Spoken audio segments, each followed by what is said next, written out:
सुप्रभात छात्रगण। आज हम कक्षा 7 की हिंदी की पुस्तक सरस्वती मैं और मेरा व्याकरण में से इकाई 10 सर्वनाम के बारे में चर्चा करेंगे। इकाई 10 सर्वनाम। छात्रों, यहाँ एक चित्र दिया गया है जिससे संबंधित एक यहाँ अनुच्छेद लिखा हुआ है, उसको मैं आपके समक्ष पढ़ रहा हूँ।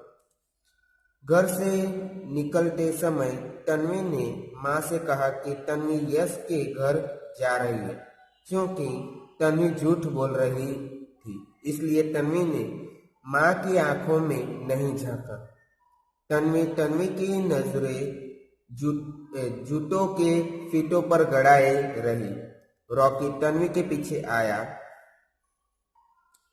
छात्रों, अभी मैंने जो आपके समक्ष अनुच्छेद पढ़ा उसमें थोड़ा परिवर्तन करके वही अनुच्छेद दूसरी बार यहाँ लिखा है, उसको मैं पढ़ रहा हूँ। घर से निकलते समय तन्वी ने माँ से कहा कि वह यश के घर जा रही है। क्योंकि वह झूठ बोल रही थी, इसलिए उसने माँ की आंखों में नहीं झांका। वह अपनी नजरें जूतों के फीतों पर गड़ाए रही।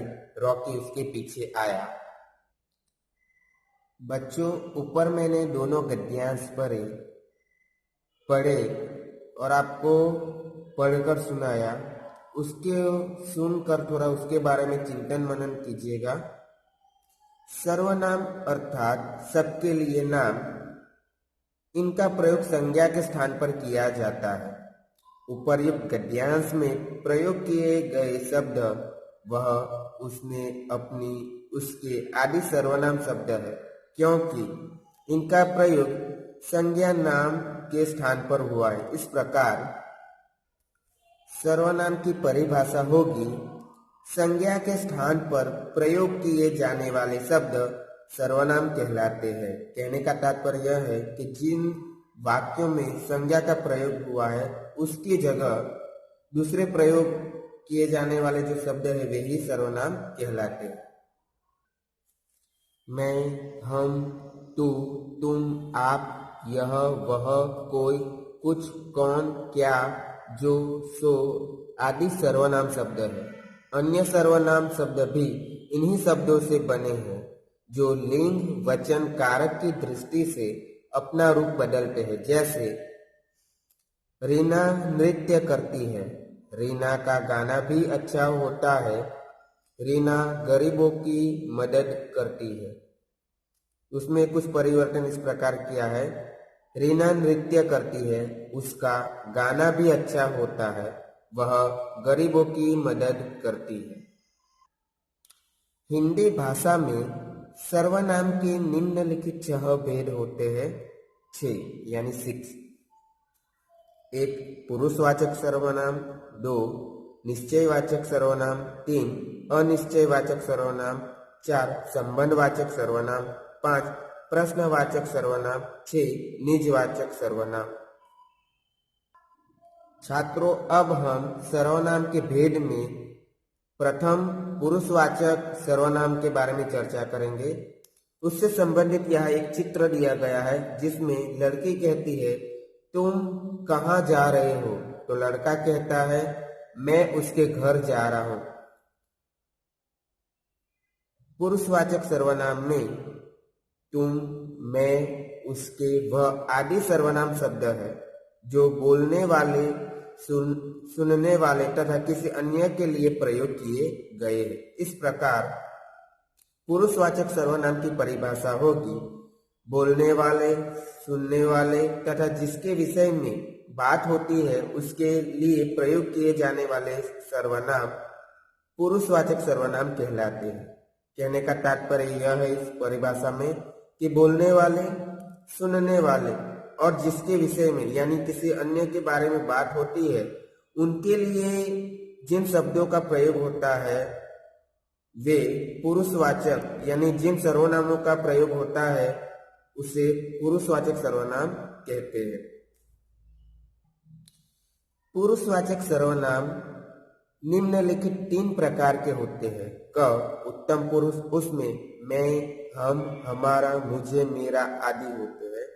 ख मध्यम पुरुष, उसमें तू, तुम, तुम्हारा, आप, आपका आदि होते हैं।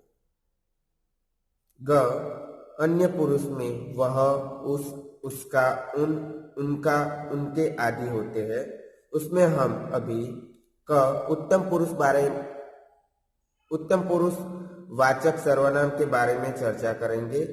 क उत्तम पुरुष, इस सर्वनाम का प्रयोग वक्ता अथवा लेखक अपने लिए करता है, यानी जो बोलने वाला होता है, जो वक्तव्य देता है उसके लिए, और जो लिखने वाला लेखक होता है वो अपने लिए करता है। जैसे यहाँ कुछ वाक्य दिए हैं, उनके माध्यम से हम समझने का प्रयत्न करेंगे। बड़ों का आदर करना हमारा कर्तव्य है। इसमें हमारा उत्तम पुरुष वाचक सर्वनाम है। यह यंत्र मैंने बनाया, इस वाक्य में मैंने उत्तम पुरुष वाचक सर्वनाम है। मुझे तुम्हारी कुर्सी चाहिए, इसमें मुझे, बारिश में हमारी पुस्तकें भीग गई, उसमें इस वाक्य में हमारी, इन वाक्यों में हमारा, मैंने, मुझे, हमारी, ये सभी उत्तम पुरुष वाचक सर्वनाम है जो वक्ता यानी जो कहता है वो अपने लिए प्रयोग किया है। ख मध्यम पुरुष वाचक सर्वनाम, इन यानी इस सर्वनाम शब्द का प्रयोग सुनने वाले श्रोता के लिए, यानी जो सुनने वाला होता है उसके लिए प्रयोग होता है, उसके लिए प्रयोग किया जाता है। जैसे कुछ वाक्य दिए गए, उसको समझाने के लिए, तुम इधर बैठो, आरती को तुमसे कुछ काम है, तुम्हारे भैया कहाँ जा रहे हैं, क्या तुमने गृह कार्य नहीं किया। यहाँ तुम, तुमसे, तुम्हारे, तुमने मध्यम पुरुषवाचक सर्वनाम है। 3 ग अन्य पुरुषवाचक सर्वनाम, इस सर्वनाम शब्द का प्रयोग वक्ता या श्रोता किसी अन्य व्यक्ति के लिए करता है, यानी अन्य पुरुषवाचक सर्वनाम में जो वक्ता है बोलने वाला और श्रोता सुनने वाला किसी अन्य यानी दूसरे के लिए प्रयोग करता है, वे अन्य पुरुषवाचक सर्वनाम होता है। जैसे यहाँ कुछ उसको समझाने के लिए वाक्य दिए गए हैं। वह कल नहीं खेला, उन्होंने सबको खूब हंसाया, वे चित्र बना रहे हैं, इनसे कहिए अपने घर जाए। इन सभी वाक्यों में वह, उन्होंने, वे, इनसे अन्य पुरुषवाचक सर्वनाम है। छात्रों, अब हम निश्चयवाचक सर्वनाम के बारे में चर्चा करेंगे। 2 निश्चयवाचक सर्वनाम, इस सर्वनाम से संबंधित 2 यहाँ चित्र दिए गए हैं, जिसमें एक चित्र में एक लड़की कह रही है लड़के से, यही मान्या का घर है। इस चित्र में एक लड़की अपनी माँ से कह रही है, माँ इसी ने मेरी मदद की। उपर्युक्त वाक्यों में यही और इसी निश्चय वाचक सर्वनाम है, क्योंकि ये घर और लड़की की ओर संकेत कर रहे हैं। कुछ अन्य उदाहरण है निश्चयवाचक सर्वनाम के, यह, इसे, उसी, तुम्ही, उन्हीं आदि। इस प्रकार निश्चयवाचक सर्वनाम की परिभाषा के बारे में हम चर्चा करेंगे। जो सर्वनाम शब्द किसी निश्चित व्यक्ति, वस्तु अथवा घटना की ओर संकेत करते हैं उन्हें निश्चयवाचक सर्वनाम कहा जाता है। कहने का तात्पर्य यह है कि जो सर्वनाम शब्द किसी निश्चित यानी वही व्यक्ति, वस्तु अथवा घटना यानी प्रसंग की ओर इशारा करते हैं, संकेत करते हैं, उन्हें निश्चयवाचक सर्वनाम कहते हैं। विशेष कुछ सर्वनाम शब्द पुरुषवाचक तथा निश्चयवाचक दोनों रूपों में प्रयोग किए जा सकते हैं। तब प्रयोग के आधार पर उनका भेद निश्चित किया जाता है। उदाहरण स्वरूप देखें, यह वहां रख दो, यहाँ सर्वनाम होगा पुरुषवाचक सर्वनाम। यह सीमा की कलम है, यहाँ निश्चयवाचक सर्वनाम होगा। छात्रों, अब हम अनिश्चयवाचक सर्वनाम के बारे में चर्चा करेंगे। 3 अनिश्चयवाचक सर्वनाम। छात्रों, उससे संबंधित 2 चित्र दिए गए हैं, जिसमें एक लड़का कह रहा है लगता है माँ बाजार से कुछ लाई है। दूसरे चित्र में लड़की कह रही देखो इस रास्ते से कोई आ रहा है। उपर्युक्त वाक्यों में कोई और कुछ सर्वनाम शब्दों से किसी निश्चित व्यक्ति अथवा वस्तु का ज्ञान नहीं हो रहा है, यानी कोई निश्चित वस्तु या व्यक्ति के बारे में पता नहीं चल रहा है। अनिश्चयवाचक सर्वनाम में कुछ अप्राणीवाचक तथा कोई प्राणीवाचक के लिए प्रयोग होता है। उसके अन्य उदाहरण, बाहर कोई खड़ा है, पानी में कुछ गिर गया है। यहाँ कोई और कुछ अनिश्चयवाचक सर्वनाम है। इस प्रकार अनिश्चयवाचक सर्वनाम की परिभाषा होगी, जिन सर्वनाम शब्दों से किसी निश्चित व्यक्ति अथवा वस्तु का बोध न हो उन्हें अनिश्चयवाचक सर्वनाम कहते हैं। कहने का तात्पर्य यह है, जिन सर्वनाम शब्दों से किसी निश्चित यानी तय व्यक्ति अथवा या वस्तु के बारे में पता न चलता हो उन्हें अनिश्चयवाचक सर्वनाम कहते हैं। छात्रों, अब हम संबंधवाचक सर्वनाम के बारे में चर्चा करेंगे। 4 संबंधवाचक सर्वनाम। इस सर्वनाम से संबंधित यहाँ भी 2 चित्र दिए गए हैं। एक चित्र में माँ कह रही है उठो बेटा, जो सोता है वह खोता है। यहाँ इस चित्र में लड़की कह रही है जिसने नीली कमीज पहनी है उसका नाम कनिष्क है। उपर्युक्त वाक्यों में जिसने, उसका, जो, वह सर्वनाम शब्द आपसी संबंध का बोध करा रहा है। संबंधवाचक सर्वनाम 2 वाक्यों को आपस में जोड़ते हैं। अन्य उदाहरण, जो परिश्रम करेगा वही सफल होगा, जो व्यायाम करेगा वह स्वस्थ रहेगा। इसमें जो, वही, जो, वह संबंधवाचक सर्वनाम है, जिसे दोनों वाक्यों में जो रिश्ता स्थापित हो रहा है वो पता चल रहा है। इस प्रकार संबंधवाचक सर्वनाम की परिभाषा होगी, जो सर्वनाम शब्द वाक्य में प्रयुक्त संज्ञा या सर्वनाम के बीच संबंध बताते हैं उन्हें संबंधवाचक सर्वनाम कहते हैं। कहने का तात्पर्य यह है कि जिन सर्वनाम शब्दों से वाक्य में प्रयुक्त संज्ञा या सर्वनाम के बीच संबंध यानी रिश्ता पता चलता है उन्हें संबंधवाचक सर्वनाम कहते हैं। छात्रों, अब हम प्रश्नवाचक सर्वनाम के बारे में चर्चा करेंगे। 5 प्रश्नवाचक सर्वनाम। इससे संबंधित यहाँ भी 2 चित्र दिए गए हैं, जिसमें एक चित्र में एक लड़का कह रहा है अपने मित्र से वहाँ कौन खड़ा है। दूसरे चित्र में माँ अपने बेटे से कहती है गिलास किसने तोड़ा। उपर्युक्त वाक्यों में कौन और किसने सर्वनाम शब्दों द्वारा प्रश्न पूछे जा रहे हैं, अतः ये प्रश्नवाचक सर्वनाम है। प्रश्नवाचक सर्वनाम के अन्य उदाहरण, तुम कहाँ रहते हो, घंटी किसने बजाई, तुम्हें क्या चाहिए, यह घड़ी किसकी है। विशेष, यदि सर्वनाम शब्दों के स्थान पर संज्ञा शब्द नहीं आ सकते तो वे सर्वनाम नहीं होते। जैसे आप बोल क्यों नहीं रहे, पिताजी कब आएंगे, यह काम कैसे पूरा होगा। प्रश्नवाचक सर्वनाम की परिभाषा इस प्रकार है, जिन सर्वनाम शब्दों का प्रयोग प्रश्न पूछने के लिए किया जाता है उन्हें प्रश्नवाचक सर्वनाम कहते हैं।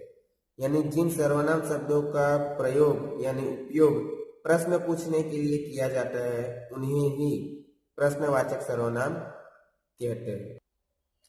छात्रों, अब हम निजवाचक सर्वनाम के बारे में चर्चा करेंगे। 6 निजवाचक सर्वनाम।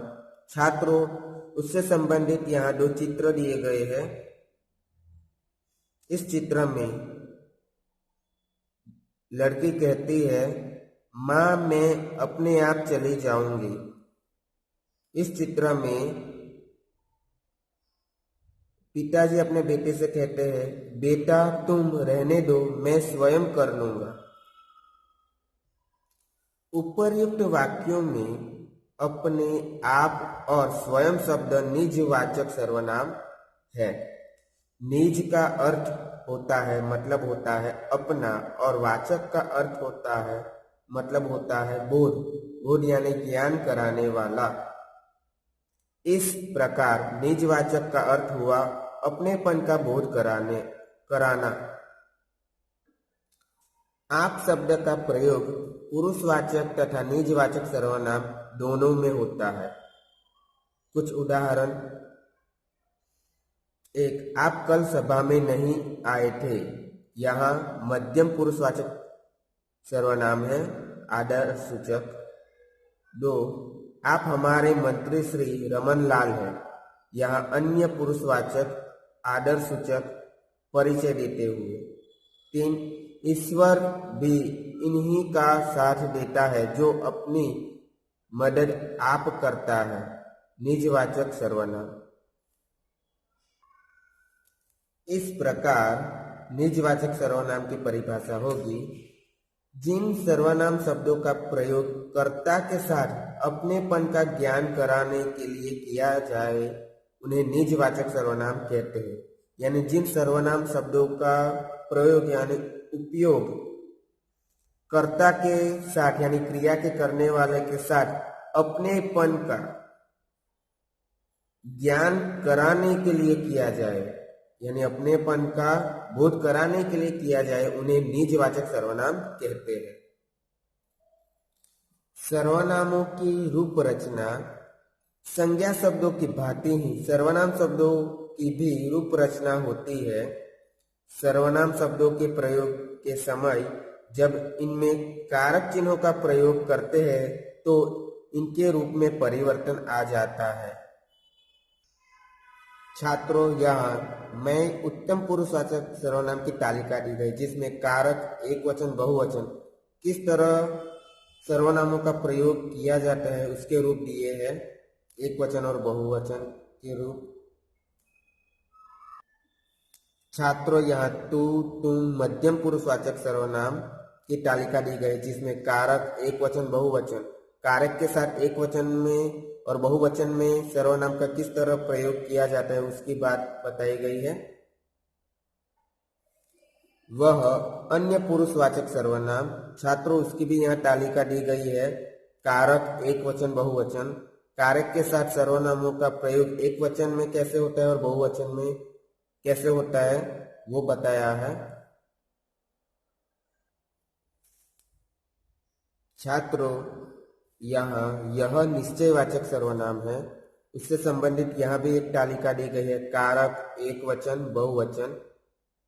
कारक में किसके साथ कौन सा एकवचन में सर्वनाम का प्रयोग होता है और बहुवचन में कौन से सर्वनाम का प्रयोग होता है वो यहाँ दिया गया है।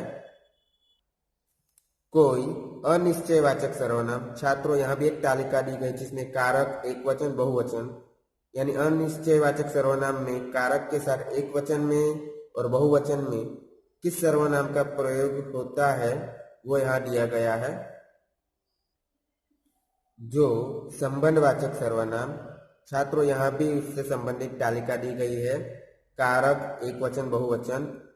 संबंधवाचक में कारक के साथ एकवचन में कौन सा सर्वनाम प्रयुक्त होता है और बहुवचन का कौन सा होता है उस सर्वनामों के रूप दिए गए हैं। छात्रों, यहाँ भी कौन प्रश्नवाचक सर्वनाम की तालिका दी गई है जिसमें कारक, एकवचन, बहुवचन दिए गए हैं कि कारक के साथ प्रश्नवाचक सर्वनाम में एक वचन कि कौन से सर्वनामों का प्रयोग होता है और बहुवचन में कौन से सर्वनामों का प्रयोग किया जाता है उसके बारे में वो सर्वनाम दिए गए हैं, उसके बारे में बताया गया है। छात्रों, इस वीडियो में मैंने इकाई 10 सर्वनाम को अच्छी तरह समझाने का प्रयत्न किया है। धन्यवाद।